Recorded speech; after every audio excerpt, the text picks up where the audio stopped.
তুমি দেখতে থাকো। এটা হচ্ছে আমাদের বাড়ির গাটলা পুষ্কুনি। কচুর শাক উড়াইছি, এরপরে ফুল গাছ লাগাইতো মাটি লইছি। আরে পরিষ্কার দাও তারপরে পিঁপড়া কামড়াইয়া 12টা বাজাইছে বন্ধুরা। গ্রামও আছে না, বিষ পিঁপড়া, মন্দালি, ডোঙ্গা প্রচুর। এরপরে বাউন্না পিঁপড়া।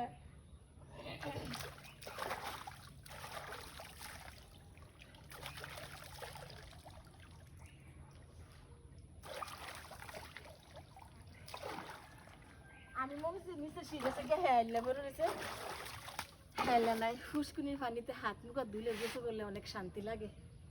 আমার ভালো লাগে। যারা গ্রামে থাকা তারা তো অবশ্যই বোঝো, কি বলো? সাবরান ক্যান্সেল দিয়ে তো। আরে বৃষ্টি